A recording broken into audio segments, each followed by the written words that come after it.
Hello friends, कैसे हो आप सभी। तो चलिए आज मैं फिर से आपके लिए लेके आ गई हूँ एक बढ़िया सा मेकअप ट्यूटोरियल लेके स्टेप बाय स्टेप। तो चलिए स्टार्ट करते हैं। सबसे पहले मैंने वेट वाइप की हेल्प से इनके फेस को अच्छे से वाइप ऑफ किया। जो भी डस्ट वगैरह था वो अच्छे से रिमूव किया। आपको अच्छे से रिमूव करना है, क्योंकि अगर डस्ट वगैरह रह जाए तो आपके मेकअप ग्रे होने के पूरे पूरे चांसेस होते हैं। तो मेरे क्लाइंट की डिमांड थी, इन्हें बिल्कुल ही नेचुरल मेकअप चाहिए, इन्हें एकदम हैवी मेकअप बिल्कुल भी नहीं चाहिए। तो उसके लिए सबसे पहले मैंने मॉइस्चराइजर लिया। आप टोनर भी लगा सकते हैं, बट मैं toner most of the time skip कर देती हूँ। तो मॉइस्चराइजर मैंने निविया का लिया है। आप कोई भी मॉइस्चराइजर ले सकते हो अकॉर्डिंग टू स्किन टाइप। तो आप मेरी जो क्लाइंट है इनकी स्किन थोड़ी सी ड्राई थी, इसलिए मैंने निविया लिया है। अगर आपकी स्किन ऑयली है तो आप पीएससी का एक्वा ब्लास्ट मॉइस्चराइजर, या फिर अफोर्डेबल में अगर हम बात करें तो आप कोई भी जेल बेस्ड मॉइस्चराइजर यूज कर सकते हो। मॉइस्चराइजर आपको अच्छे से करना है, या फिर मैं बोलूँ तो आपको स्किन टाइप के अकॉर्डिंग ही यूज करना। अगर स्किन हमारी ज्यादा ड्राई है तो उस पर थोड़ा सा ज्यादा मॉइस्चराइजर आप अप्लाई कीजिए। अगर स्किन हमारी ऑयली है तो मॉइस्चराइजर की क्वांटिटी आप थोड़ी सी कम रखिए। जरूरी नहीं है कि स्टार्टिंग में ही आप अपनी वैनिटी मॉइस्चराइजर से भर ले, नहीं ऐसे बिल्कुल भी नहीं है। आप कोई भी एक मॉइस्चराइजर लीजिए और उसी से आप ऑयली स्किन पे भी काम कर सकते हो और आप ड्राई स्किन पे भी काम कर सकते हो। बस ध्यान आपको ये रखना है कि मॉइस्चराइजर की क्वांटिटी आपको स्किन टाइप देख के लगानी है। उसके बाद मॉइस्चराइज़र लगाने के बाद आपको तुरंत ही प्राइमर अप्लाई नहीं करना है, आपको हर स्टेप में गैप देना है। कम से कम 2 या 3 मिनट का आप दे दो तो बेटर है। तो इसलिए मैंने थोड़ा-सा गैप दिया। देन उसके बाद मैंने लिया प्राइमर। प्राइमर मैंने पीएससी का यूज़ किया है। आप कोई भी अच्छा प्राइमर यूज़ कर सकते हो। वैसे मोस्ट ऑफ द टाइम मैं रिकॉर्ड का प्राइमर यूज़ करती हूँ, रिकॉर्ड एस ऑफ बेस।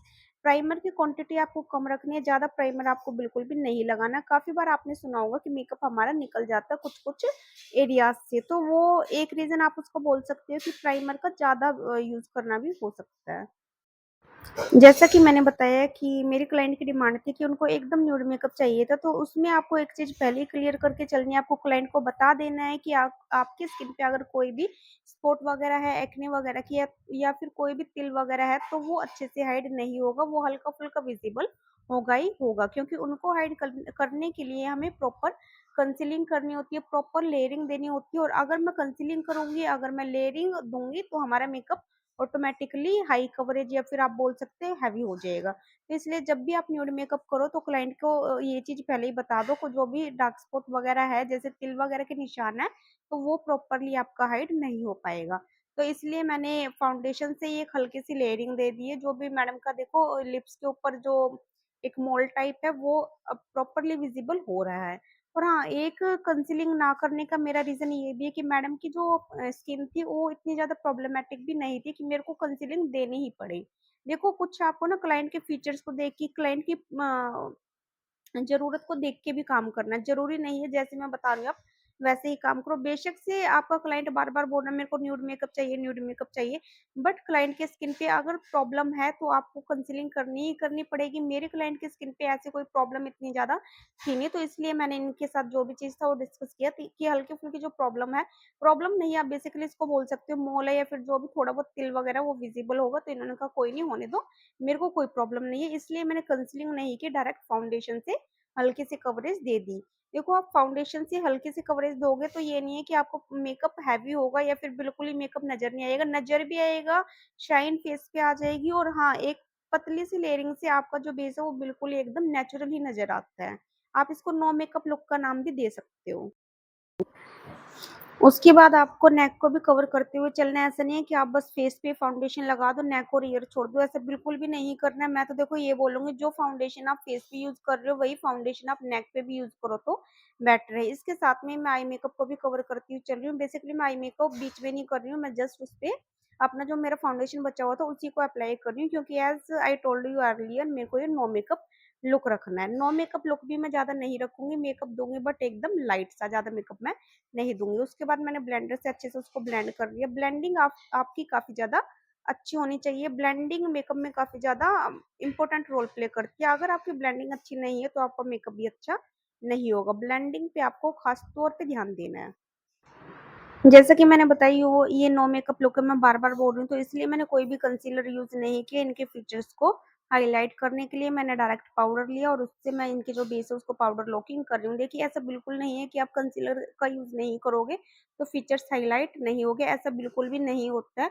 पहले आप पाउडर से अच्छे से लॉकिंग कीजिए, देन आप अपना जो भी पाउडर प्रोडक्ट है आपका, जैसे ब्लशर वगैरह या फिर ब्रोंजर वगैरह, उससे आप अपने जो मेकअप है उसमें आप एचडी लुक आराम से दे सकते हो। उससे आपका मेकअप अच्छा भी लगेगा और ज़्यादा हेवी भी नहीं लगेगा। जितना ज़्यादा आप क्रीम प्रोडक्ट या फिर लिक्विड प्रोडक्ट यूज़ करोगे उतना ही आपका मेकअप एक हैवी मेकअप का लुक देता है।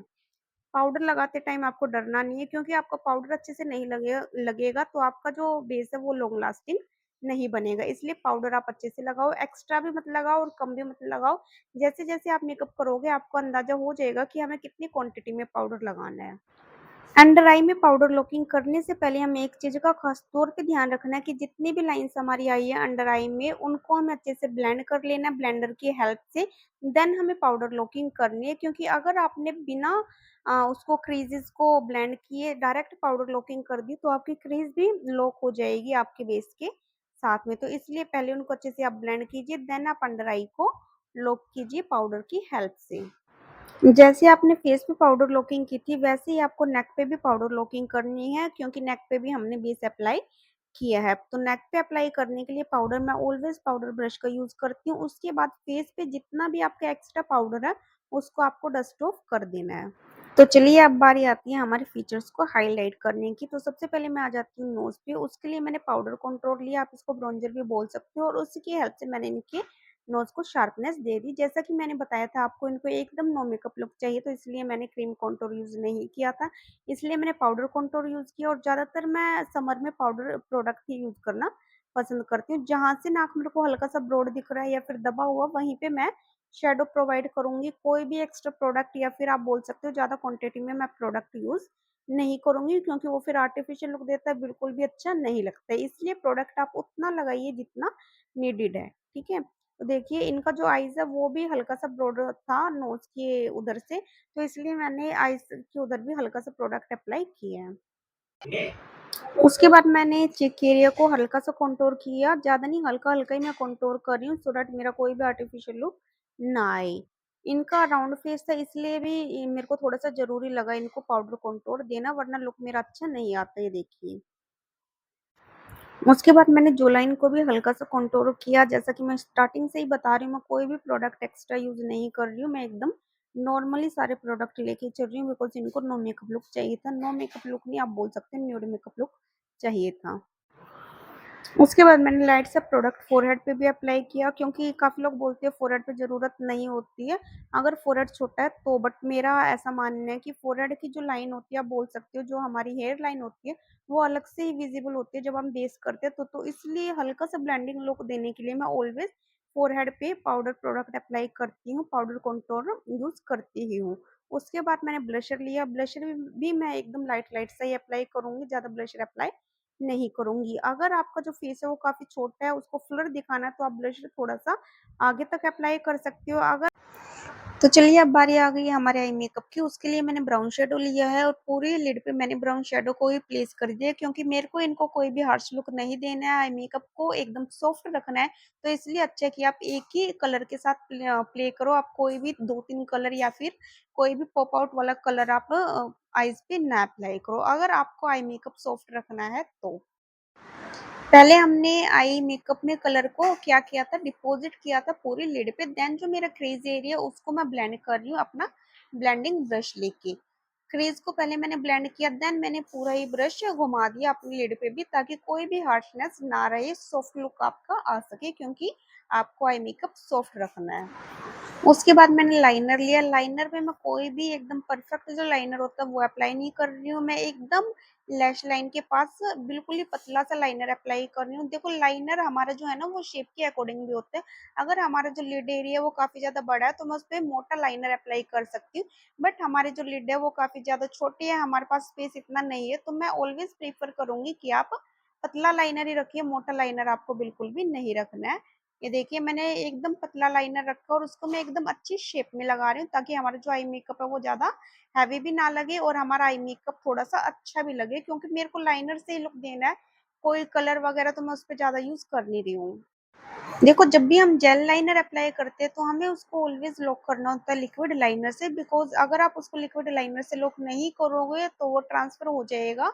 तो इसलिए आप रिस्क ना ले और आप उसको लॉक करें लिक्विड लाइनर से। तो चलिए, अब हमारी बारी आ गई है आईब्रो डिफाइन करने की। उसके लिए मैंने पीएससी का आईब्रो डिफाइनर लिया है, जो कि पाउडर प्रोडक्ट है, और उसकी हेल्प से मैं आईब्रो डिफाइन कर रही हूँ। जब भी आप आईब्रो डिफाइन करते हो तो आपको कभी भी स्टार्टिंग से आईब्रो स्टार्ट नहीं करनी है, आपको ऑलवेज सेंटर से ही लेके चलना है। सेंटर से आप स्टार्ट कीजिए, देन आप बैक की तरफ जाइए, और जो भी हमारा जो रिमेनिंग प्रोडक्ट होता है ब्रश में बचा हुआ, उसी को आप हल्का सा अपने जो स्टार्टिंग पॉइंट है उस पे अप्लाई कर दीजिए। बट हाँ, स्टार्टिंग में ही आप आईब्रो का जो हमारा स्टार्टिंग पार्ट होता है उससे स्टार्ट बिल्कुल भी मत कीजिए, वरना आपकी आईब्रो एकदम ब्राउन टाइप लगेगी, बिल्कुल भी अच्छी नहीं लगेगी। मेरे बोलने का मतलब है हार्शनेस आ जाएगी।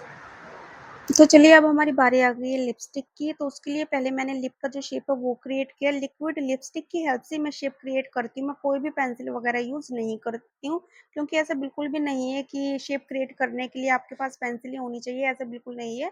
आप लिक्विड लिपस्टिक की हेल्प से ही काफी अच्छे से शेप क्रिएट कर सकते हो। पहले आप अपना जो लिप लाइन है वो अच्छे से ड्रॉ कीजिए, देन आप लिपस्टिक से अपना जो उसका जो इनर पार्ट है ना वो अच्छे से फिल कर दीजिए। बट हाँ, जब भी आप लिप शेप क्रिएट कर रहे हो तो आपको पेशेंस रखना, आपको एकदम आराम से काम करना है, बिल्कुल भी जल्दबाजी नहीं करनी है। क्योंकि देखो, लिपस्टिक एक ऐसा पार्ट है ना जो अगर बिल्कुल मतलब परफेक्ट ही आपको चाहिए होता, अगर जरा भी इधर उधर हुआ तो वो आपको पूरा लुक डैमेज कर सकता है, और फिर आसानी से सुधरता भी नहीं है, काफी ज्यादा टाइम लग जाता है। तो इसलिए बेटर है कि आप पहले से ही पेशेंस के साथ लिपस्टिक अप्लाई करो। तो लिपस्टिक वगैरह अप्लाई करने के बाद मैंने हाइलाइटर अप्लाई किया। पहले मैंने टेम्पल ऑफ द चिक पे अप्लाई किया, देन आपको अप्लाई करना है नोज पे, देन हल्का सा आप चिन एरिया पे भी अप्लाई कर सकते हो। एकदम लाइट सा ही मैंने रखा, ज्यादा हाइलाइटर अप्लाई नहीं किया। ये देखिए, फैन ब्रश की हेल्प से मैं हाइलाइटर अप्लाई कर रही हूँ। पहले आपको हाइलाइटर को डिपॉजिट करना, देन आप उसको ब्लेंड करोगे। देखो, वीडियो ज़्यादा लंबी हो जाती है अगर मैं डिटेल में बनाती हूँ तो इसलिए मैं बीच-बीच में वीडियो कट भी कर देती हूँ और हल्के-फुल्के स्पीड भी बढ़ा देती हूँ। बट हाँ, नोज़ पे मेरे को अच्छे से हाइलाइटर लगाना काफ़ी ज़्यादा पसंद है। अगर आपकी नोज़ काफ़ी ज़्यादा शार्प है तो हाइलाइटर आप थोड़ा-सा कम यूज़ करो नोज़ पे। बट हाँ, अगर आपकी नोज़ छोटी है तो आप अच्छा खासा हाइलाइटर अप्लाई कर सकते हो। अच्छा खासा ये भी नहीं है कि आपको एकदम थोप देना, नहीं, जितनी ज़रूरत है आप उतना ही लगाइए। ये देखिए, नोज पे लगाने के बाद मैंने हल्का हल्का सा फोrehead पे भी अप्लाई कर दिया। और हाँ, आप अपनी नेक पे भी हल्का सा हाइलाइटर अप्लाई कर सकते हो, सो दैट हमारा नेक भी काफी ज्यादा अच्छा लगे।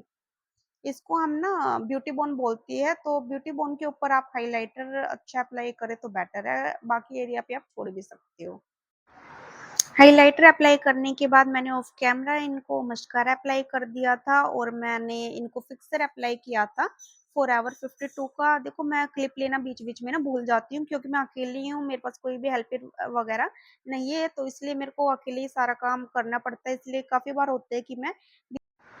तो ये था मेरी क्लाइंट का फाइनल लुक। अगर आपको पसंद आया हो तो please like share and subscribe my channel.